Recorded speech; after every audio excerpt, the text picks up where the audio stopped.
Hey everybody, I'm Chef Tom with All Things Barbecue, and today we're making fried chicken. The chicken we'll be frying today is a whole chicken that we cut down into pieces, and the first step in the process is brining that chicken. So we did that last night. I'm gonna take you to yesterday so you can see how the brining process started. All right, to mix up our brine, I'm gonna take 3/4 cup of Cosmos chicken soak.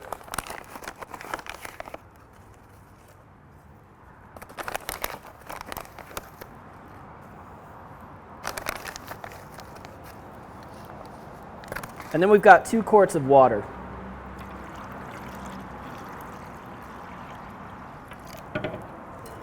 Just whisk this together.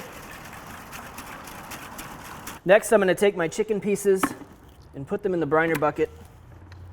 I've cut my breasts in half so they're a little more similarly sized. And we'll cover this with the chicken soak.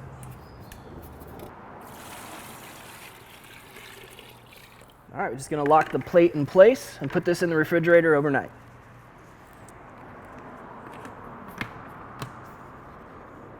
Our chicken is soaked in brine overnight, and now we're gonna remove it from the bucket. So the next step is going to be soaking this in buttermilk, which is why I'm removing it from the briner bucket now so we can rinse it out, place some buttermilk in the briner bucket, and then we'll give the chicken a soak in the buttermilk.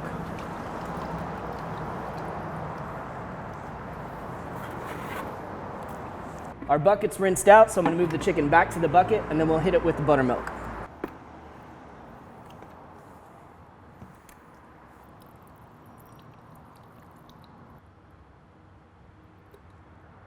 The chicken's been soaking in the buttermilk for about 3.5 to 4 hours now, but before we pull that out of there, we want to build our seasoned flour mixture.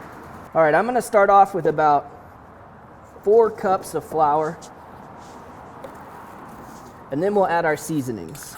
So what we're gonna do for our seasonings today is take our favorite steak rub, in this case that's Cattleman's Grill California Tri-Tip, and we're gonna use a steak rub because it's got those wonderful flavors of garlic, black pepper, onion, that kind of stuff. I'm gonna take about 3 tablespoons of this, about 1 tablespoon of lemon pepper for a little citrus kick, and 1 tablespoon of celery seed, which is really going to give you some depth of flavor. So we'll mix that around and add it to our flour mixture.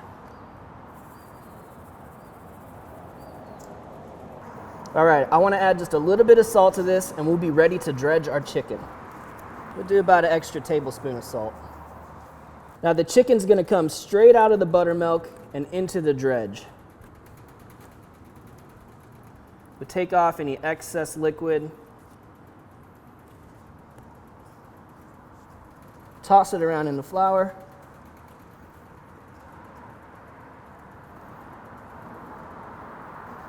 Give it a shake, and then set it aside.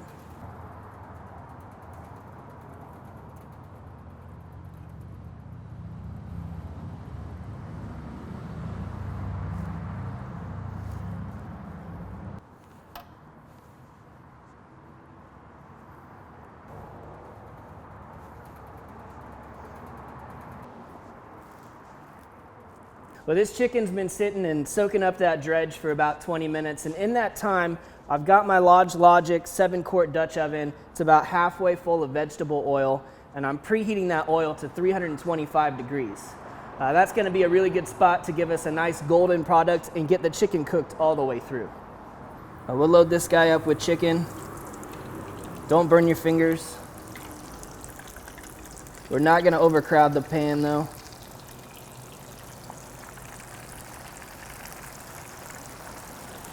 And now working in batches, we're just gonna fry this stuff up until it's golden brown and 165 degrees in the center. Now, like I said, we preheated our oil to 325, but when we put that chicken in, it plunges the temperature of the oil down into the 200s, and that's okay. We actually wanna cook in that 275 to 300 range to really get the right color in the right amount of time. So when you get that nice golden brown color and you've hit your internal temperature, go ahead and take it out. put it on a cooling rack. And when it's fresh out, I'm gonna hit it with a little bit of salt and move on to the next batch.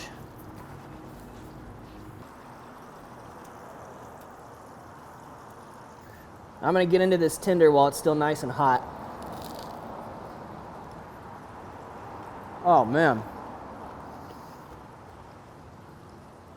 That is delicious. I mean, there's just flavor all the way through.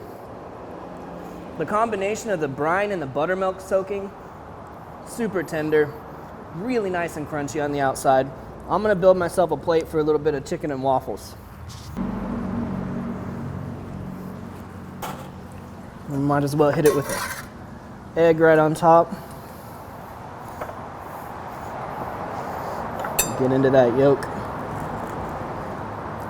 Oh yeah.